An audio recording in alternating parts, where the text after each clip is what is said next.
میرے رسول پاک علیہ السلام کا دروازہ سب سے بڑا دروازہ ہے، حضور کا دروازہ سب سے بڑا دروازہ ہے، لیکن میرے دوستو یاد رکھنا، نبی پاک علیہ السلام نے بھی لوگوں کو جب رستہ دکھایا ہے تو رب کریم کا رستہ دکھایا ہے، اللہ کا رستہ دکھایا، اللہ کریم کا رستہ دکھایا، لوگوں رب کی طرف توجہ کرائی۔ میرے رسول کریم سید عالم صلی اللہ تعالی علیہ وسلم نے لوگوں کی اللہ کی جانب توجہ کرائی اور لوگوں سے یہ کہا کہ وہ اپنے رب کریم کی جانب اپنا ذہن رکھیں، اپنی توجہ اپنے اللہ کی جانب مبذول کریں۔ میری بات کو اچھے طریقے سے سمجھیے گا، علم اللہ تبارک و تعالی عطا کرتا ہے تو اسے اللہ کی عطا ہی سمجھنا چاہیے۔ کچھ لوگوں کے پاس علم ہوتا ہے پر علم نافع نہیں ہوتا، وہ ٹامک ٹونجا مارتے رہتے ہیں ساری زندگی۔ علم کو اللہ کی عطا سمجھیں، اپنی عقل پر اپنے شعور پر زیادہ بھروسہ نہ سمجھیں، نظر اللہ پہ رکھیں۔ حضرت مولا علی شیر خدا کرم اللہ تعالی وجہہ الکریم سے کسی نے پوچھا تھا بڑا عالم کون ہوتا ہے؟ ہمارے ہاں تو اب وہ والے عالم پائے جاتے ہیں نا، اللہ ماشاءاللہ، جو ممبر پہ بیٹھتے ہیں تو دعوے ہی دعوے ہیں، ممبر پہ بیٹھتے ہیں تو دعوے ہی دعوے ہیں، اس طرح کے عالم ہمارے ہاں پائے جاتے ہیں۔ وہ ہر بات میں دعویٰ کرتے ہیں، میں یہ کر دوں گا، میں وہ کر دوں گا۔ یہ مزاج علماء کا نہیں۔ حضرت علی المرتضیٰ سے کسی نے پوچھا بڑا عالم کون ہوتا ہے؟ فرمایا بڑا عالم وہ ہوتا ہے کہ جسے مسئلے کا پتہ نہ ہو تو وہ کہہ دے مجھے نہیں پتا، میں پتہ کر کے بتاؤں گا، غلط بات بیان نہ کرے۔ امام مالک سے کسی نے کوئی مسئلہ پوچھا تو آپ فرمانے لگے مجھے اس سوال کا جواب نہیں آتا، ہمارے بزرگ سمجھاتے کیا ہیں؟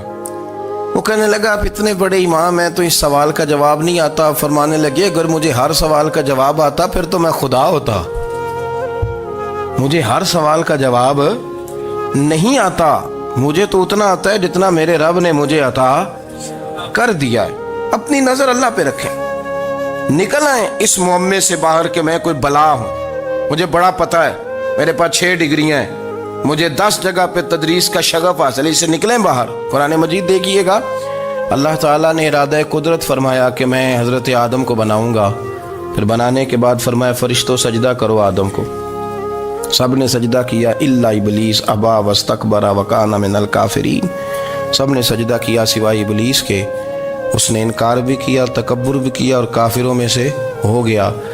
تو یہ جب اللہ تعالیٰ نے سجدہ کرایا تو کیسے کرایا؟ اللہ تبارک و تعالیٰ نے نا حضرت آدم کو علم سکھایا خود، وعلم آدم الاسماء کلہا، خود اللہ فرماتے ہیں کہ میں نے جناب آدم علیہ السلام کو تمام اشیاء کے نام سکھائے، سب اشیاء کے نام سکھائے۔ تو وہ چیزیں پھر میں نے نا، اللہ فرماتے ہیں میں نے فرشتوں پہ پیش کی، میں نے کہا کہ بتاؤ ان کے نام کیا ہے، تو فرشتوں نے جو جواب دیا وہ سمجھنے والا ہے۔ اللہ نے چونکہ خود علم سکھایا تھا حضرت آدم کو، جناب آدم سکھایا تھا، لیکن فرشتوں کو نہیں سکھایا تھا۔ تو اللہ کریم نے فرمایا فرشتوں اب یہ بتاؤ ان چیزوں کے نام کیا ہیں؟ تو فرشتے کیا کہتے ہیں؟ فرشتے عرض کرتے ہیں قالوا سبحانک لا علم لنا۔ آپ کبھی یقین کریں اس چیز کی لذت لیں تو مزہ آ جائے۔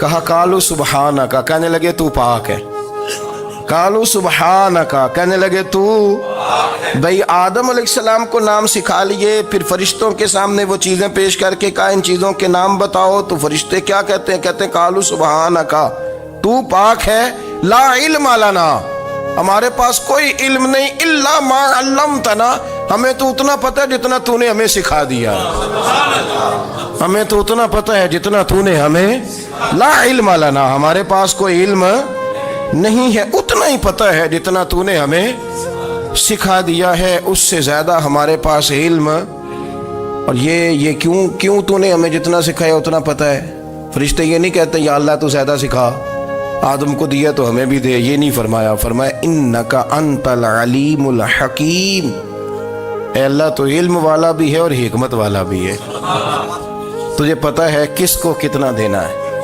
جتنا تو نے مناسب سمجھا جناب آدم کو دیا، اور جتنا تو نے بہتر سمجھا وہ تو نے ہمیں عطا فرمایا۔